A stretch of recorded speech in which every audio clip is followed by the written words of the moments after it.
At 43 years old, Naomi Winslow buried her husband on a Tuesday and lost her home by Friday. It was Silas Winslow, her husband's own brother and a deacon of the Cedar Bend Church, who told her kindly, he said, as though kindness could be measured by the softness of a voice while a woman's whole life was being taken from her, that the land reverted to him now since there was no living child to inherit it. She left with $11 sewn into the hem of her second-best dress, a tin of her mother's sewing needles, and nothing else in this world. 3 weeks later, at a county auction of an abandoned homestead outside town, she raised her hand for the one thing nobody else wanted, a rotted, condemned windmill leaning over a dry well, and bought it, tower and all, for $1. The whole town laughed. They called her a fool clinging to scrap because she had nothing left to lose.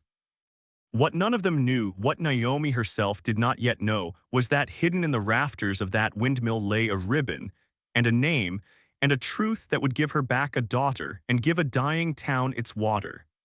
Settle in and let us tell you the story of Naomi Winslow. If you are watching tonight from a place that others have written off as finished, tell us where in the comments below. Naomi Hale had been raised in a millwright's house on the eastern edge of Cedar Bend, Kansas, in the years when the town was still mostly canvas tents and the promise of a railroad that had not yet arrived. Her father, Jonas Hale, was a quiet, patient man who repaired the gears and shafts and grinding stones of other men's mills for a living, and who believed, with a conviction he rarely spoke aloud but lived every day of his life, that nothing built by human hands was ever truly beyond saving. He would bring home broken clocks, cracked wagon wheels, bent horseshoes, and set them on the kitchen table like patients awaiting a doctor. And Naomi, the only child who showed any patience for the work, would sit beside him with a rag and a small file, learning the quiet grammar of rust and repair. Where other girls in Cedar Bend were taught to embroider samplers and press flowers, Naomi was taught to read the pitch of a gear tooth, to know by the sound of a turning wheel whether a bearing was dry, to see, in a heap of iron that looked like ruin to everyone else, the shape of something that still wanted to work. Her mother, Ellen, a soft-spoken woman with a seamstress's hands, taught her the other half of that same lesson from a different angle: how to take a worn dress, a frayed collar, a length of ribbon gone limp with age, and coax it back into something worth wearing, worth keeping, worth loving. Between the two of them, without ever naming it so plainly, Naomi's parents raised her to believe that value was not something the world assigned to a thing at first glance, but something that had to be looked for patiently by someone willing to kneel down in the dust and actually look. She was 19 when Daniel Winslow came through Cedar Bend with his brother Silas, driving a herd north toward the railhead, and stayed on because, as he told her later, he had never in his life met a woman who could tell him what was wrong with a stalled windlass by putting her ear against the housing. Daniel was broad-shouldered and slow to anger, a man who loved land the way some men love horses, with a devotion that bordered on reverence, and he courted Naomi through 2 full wheat seasons before he worked up the nerve to ask Jonas Hale for his daughter's hand. They were married in the spring of 1868 in the little clapboard church that would later make a deacon of his brother, and they took up a quarter section of land 8 miles west of town, where Daniel broke the prairie sod with a borrowed plow, and Naomi kept the books, mended the harness, and doctored the animals when the nearest veterinarian was 2 days' ride away. It was, by every measure that mattered to her, a good life, hard, spare, weathered by drought and grasshopper years, but good, built on the same quiet faith her parents had given her, that nothing worth having came without labor, and that the labor itself was a kind of dignity. In the autumn of 1871, Naomi carried her first child to term, and on a night of hard rain and harder pain, with only the midwife Ivy Coombs in attendance, she gave birth to a daughter. She remembered, she would remember for the rest of her life, the single cry the infant made before Ivy Coombs wrapped her too quickly, too tightly in a blanket and carried her from the room. And she remembered the midwife's face when she returned an hour later, gray and drawn, to tell Naomi that the baby had not survived the night, that these things happened, that it was God's will and nothing more could be done. Daniel buried a small wooden box in the corner of the family plot behind the house, and Naomi, weak from the birth and half out of her senses with grief, never NCE thought to ask why Ivy Coombs would not let her see her daughter's face before it was closed away.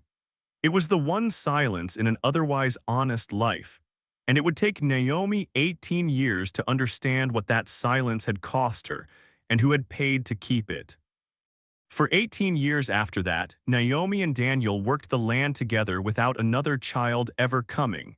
And if grief lived in the corners of that house, it lived quietly, the way grief does in people who have decided that the work in front of them is the only mercy available. Daniel died in the spring of 1889, thrown from a spooked horse while mending a fence line. And it was only 3 days after his funeral that Silas Winslow arrived at Naomi's door with a lawyer from Salina and a paper that named him sole heir to his brother's land. On the grounds, long buried in an old note Daniel had signed in a lean year, and never fully explained to his wife that the property would pass to Silas should Daniel die without a living child. Naomi argued that she was his wife of 21 years, that she had broken this ground beside him with her own hands. But the law in that place and time had little patience for the claims of childless widows, and Silas Winslow, who had never once in those 21 years offered so much as a kind word to his brother's wife, stood in her own kitchen and told her with the practiced gentleness of a man reciting a hymn he did not believe in that the Lord's ways were mysterious, and that he would pray for her. She was given 3 days to gather what she could carry. She left with $11, a tin of needles that had been her mother's, 2 dresses, and a grief so old and so new at once that she could not have said, walking down that road for the last time, which loss she was mourning more. She took a room above the Mercantile in Cedar Bend for 50 cents a week, mending shirts and darning stockings for whatever coins the townsfolk could spare. And she might have gone on that way indefinitely, quietly disappearing into the town's memory the way so many widows did, had she not heard on a hot morning in early June that the county was auctioning off the old Ashford place 10 miles north, a homestead that had sat empty and untended since the death of its last owner the winter before. Prudence Ashford had been a private woman, well past 60, who had lived alone on that land for years after her husband Elias passed, and who had kept almost entirely to herself, so that when she too died there had been no family found to claim the property, and the county had moved, as counties do, to sell off what could be sold and let the rest rot. Naomi walked the 10 miles out of something she could not fully explain even to herself, perhaps only the restlessness of a woman with nowhere else she was expected to be, and arrived at the Ashford place to find a scattering of farmers and speculators picking over the bones of a life. A plow here, a wagon there, a set of chipped china laid out on a quilt in the dirt. And rising over all of it, canted at an angle no windmill should ever stand, its blades broken and its tower gray with age, was the mill itself, which the auctioneer mentioned almost as an afterthought, an eyesore nobody wanted to haul away, and which he offered half in jest for whatever the crowd would bear.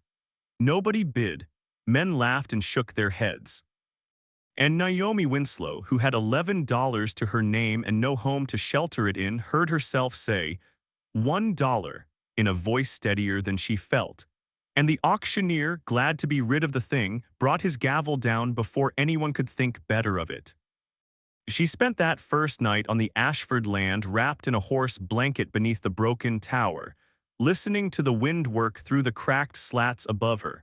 And in the gray light of morning she began, out of habit more than hope, to do the only thing she knew how to do with a broken machine, which was to climb inside it and see what could be saved. The tower's ladder was rotten in places, and she tested each rung with her weight before trusting it fully, working her way up past the gearbox, which was seized with rust but not, she thought, beyond repair, toward the small platform beneath the cap where the drive shaft met the blades. It was there, wedged into the angle where 2 rafters crossed, that her hand closed around something that was not wood or iron at all, but cloth, a small bundle wrapped in oilcloth, tucked so deliberately into that hidden joint that it could only have been placed there on purpose, by someone who had wanted it kept dry and kept hidden for a very long time. She carried it down with a care that surprised her, sat with it in her lap on the porch steps of the empty house, and unwrapped the oilcloth to find, folded inside, a length of pale blue ribbon, soft with age, and stitched along its edge in careful, faded thread a single word, Grace. Beside the ribbon lay a small dagu, stereotype of an infant, and a scrap of paper, brittle at the folds, on which someone had written in a hand Naomi did not recognize a date. The 9th of October, 1871, which was, she realized with a cold that had nothing to do with the morning air, the exact date her own daughter had been born and she had been told had died. She did not sleep again that night, nor for several nights after, turning the ribbon over and over in her hands as though the repetition of the motion might loosen some further truth from its threads. She knew, with the plain certainty of a woman who had spent her life reading the honest language of machines, that ribbons do not embroider themselves, and infants who die in their first hours of life are not given names that someone later stitches with such evident tenderness and hides away for safekeeping. She began, in the days that followed, to ask careful questions around Cedar Bend, and what she learned, piece by piece, unsettled her more than any single revelation could have. Prudence and Elias Ashford, she was told, had been married some 15 years without children when quite suddenly in the autumn of 1871, they had appeared in town with an infant daughter they called Ruth, claiming she had been sent to them from an orphan asylum in Topeka, a story that had satisfied the town's curiosity at the time because the town, like most towns, preferred not to look too closely at another family's private grief or private joy. Ruth Ashford had grown up on that quarter section, a solitary, watchful child who had left Cedar Bend at 17 to keep house for a widowed aunt in the next county, and who was said, by the few who still remembered her, to have grown into a capable young woman who now taught school in the town of Miller's Ford, some 20 miles east. Naomi went next to Ivy Coombs, the midwife who had attended her all those years before and who now lived, old and increasingly frail, in a small house near the church, tended by a niece who eyed Naomi with suspicion when she asked to speak with her aunt alone. Ivy Coombs, when Naomi finally sat across from her, would not meet her eyes at first, and it was only after a long silence in which the old woman's hands trembled visibly in her lap that she began, in a voice thinned by years and by the particular exhaustion of a guilt long carried, to tell Naomi what she had never told another living soul. Silas Winslow, she said, had come to her in the days before Naomi's confinement with an offer of money, a substantial sum, more than Ivy Coombs had ever been paid for a single delivery, in exchange for a single service that should the child be a girl, and should the birth be difficult enough to explain a stillbirth convincingly, Ivy was to declare the infant dead and deliver her instead quietly to the childless Ashfords, who had long wanted a daughter and who were willing to pay handsomely and ask no questions. Silas's reasoning, cold and practical, had been laid out to Ivy Coombs as plainly as a business arrangement, because in his mind it was exactly that. An old note existed between the brothers, drawn up in a hard year when Daniel had needed capital and Silas had been the only one willing to lend it. A note that specified the land would revert to Silas should Daniel die without surviving issue. And Silas, even then in 1871, had understood that a daughter removed quietly from the world, removed, not killed, for he was, Ivy Coombs said bitterly, a man who told himself he was not a murderer, would leave that door open for him indefinitely, a debt waiting patiently to be collected whenever Daniel's luck finally ran out. Ivy Coombs had taken the money. She had told herself across 18 years that the child was better off with a family who wanted her openly than with parents who might have other children and divide their love. And she had lived every day since with the particular ache of a woman who knows exactly how thin that justification is. She wept, telling Naomi this, and asked, in a voice gone almost to a whisper, whether Naomi could ever forgive her. And Naomi, who felt in that moment less anger than a vast and swelling grief for all the years that had been stolen, not just from her, but from Grace, from Daniel, from the shape their family might have taken, could not yet answer that question, because she did not yet know the answer herself. Naomi did not go to Silas Winslow with what she knew, not at first. understanding with the same careful instinct that had once told her which gears in a mill were worth saving that a confrontation before she had proof would only give him time to bury the truth deeper than he had already buried it. Instead, she went back to the Ashford homestead, to the windmill that had somehow, against every likelihood, become the instrument of its own confession, and she searched it more thoroughly than she had the first time, until she found, tucked behind a loose board near the same rafter, joint a small ledger that had belonged to Prudence Ashford, its pages filled with the ordinary accounts of a farm, seed purchased, eggs sold, a cow's calving, but containing also near the back a handful of private entries that Prudence had clearly never intended for other eyes, in which she recorded in a hand grown shakier with age her long guilt over raising a child she had come to love as entirely her own while knowing that somewhere not 4 miles distant, that child's true mother lived and grieved without ever knowing why. Prudence had written of watching Naomi Winslow from a distance at the county fair one autumn, of nearly approaching her, of losing her courage each time, and of finally, in her last years, deciding to leave the ribbon and the ledger where she believed, rightly as it turned out, that only a person with the patience to climb into a broken windmill and search its bones would ever find them, as if some part of her had wanted the truth to be earned rather than given. Wanted it to find its way to Naomi only through the same quiet diligence that had once made Naomi the kind of woman worth confessing to. Armed now with Ivy Coombs's trembling testimony and Prudence Ashford's own guilty hand, Naomi understood that she held something far larger than a private family sorrow. Cedar Bend and the surrounding country had suffered 3 dry years running, the creeks reduced to cracked mud by midsummer, the town well dropping lower each season, and the Ashford quarter section, she now recalled from her girlhood beside her father, sat over one of the few reliable underground springs in the entire county. A fact Elias Ashford had discovered decades before, and had quietly used to keep his own land green, while never once mentioning it to neighbors who might have wanted to share the benefit. The windmill Naomi had bought for $1 was not merely an old ruin. It was, if repaired, a working pump capable of drawing water that an entire township desperately needed, sitting now, by the strange justice of inheritance and secrecy, on land that belonged, however the courts might eventually untangle the paperwork, not to Silas Winslow's calculations, but to a woman he had spent 18 years trying to erase. Word travels fast and unkindly in a small town, and it was not long before Silas Winslow learned that Naomi Winslow had been asking questions of Ivy Coombs, and that she had been seen more than once walking the road out to the old Ashford place with a purposeful look about her that no one had seen on her since her husband's death. He came to her at the mercantile boarding house on a Sunday afternoon, his hat in his hands and his voice pitched to the careful, wounded reasonableness of a man who believes his own performance, and he told her that whatever old wives' gossip Ivy Coombs might have shared in her dotage, the courts would never entertain the claims of a penniless widow against a respected deacon of the church, that she would only humiliate herself further and lose what little standing she had left in Cedar Bend. And that it would be a kindness. He used that word again, kindness, as he had used it once before over the loss of her home, if she simply let the matter rest.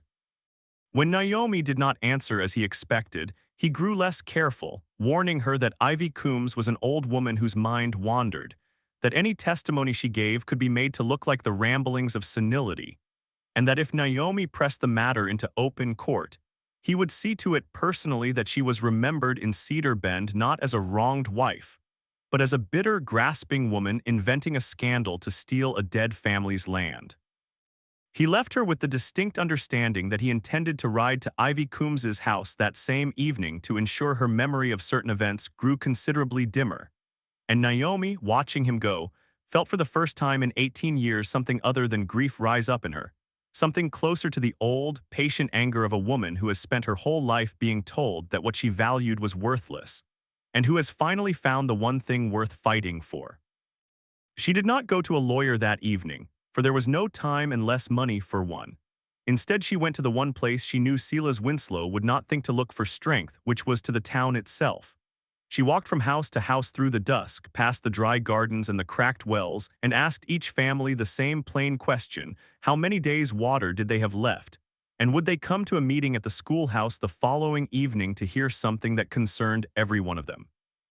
Enough came, driven less by curiosity about Naomi's private sorrows than by the far more urgent fear of a summer with no rain, that by the time she stood before them with Ivy Coombs seated frail but resolute beside her, and Prudence Ashford's ledger open on the table, the room was full enough that Silas, slow, arriving late and uninvited, found himself forced to stand at the back among neighbors who were no longer looking at him with the automatic deference of 18 years, but with the narrowing attention of people who had just heard, in Ivy Coombs's own halting words, exactly what kind of arrangement had bought his brother's land out from under a grieving mother. He tried at first to shout the old woman down as confused, but the schoolhouse had already begun murmuring the name of the child in the daguerreotype, had already begun doing the plain arithmetic of dates and years that even a suspicious mind could not easily dismiss. And when Naomi finally rose to speak, it was not to accuse Silas Winslow of theft or cruelty, though both were true, but to tell the town simply that beneath the old Ashford place ran a spring deep and steady enough to fill every well in Cedar Bend if the windmill above it were repaired, and the water shared as a common trust rather than hoarded as a private inheritance. It took the better part of 2 months for the truth of that night to work its way through the county courthouse in Salina, for lawyers to untangle the old note between the brothers, and for a judge, presented with Ivy Coombs's sworn statement and Prudence Ashford's own written confession, to set aside the original claim entirely on the grounds that it had been secured through deliberate fraud, restoring to Naomi not the 8-mile quarter section Daniel had broken with his own hands, which Silas had already partly sold off to cover his debts, but full and clear title to the Ashford homestead she had purchased for $1 without ever knowing its true worth. Silas Winslow, stripped of the standing that had let him dictate the terms of so many lives around him, resigned his position at the church before the congregation could vote to remove him, and though no court ever charged him with a crime that the law of that place clearly recognized, he left Cedar Bend within the year, a man whose name, once spoken with automatic respect, had become instead a quiet cautionary tale that mothers told their daughters about the difference between a man's public piety and his private ledger. Naomi, for her part, spent that same season doing the one thing she had wanted to do from the moment she understood the spring beneath her feet, which was to hire the same wandering millwrights her own father had once worked beside to rebuild the windmill's tower plank by plank, replace its cracked blades, and set its gears turning again, until the day came when clear cold water rose up through pipe and trough and ran, for the first time in 3 dry years, into a common cistern that any family in Cedar Bend could draw from freely.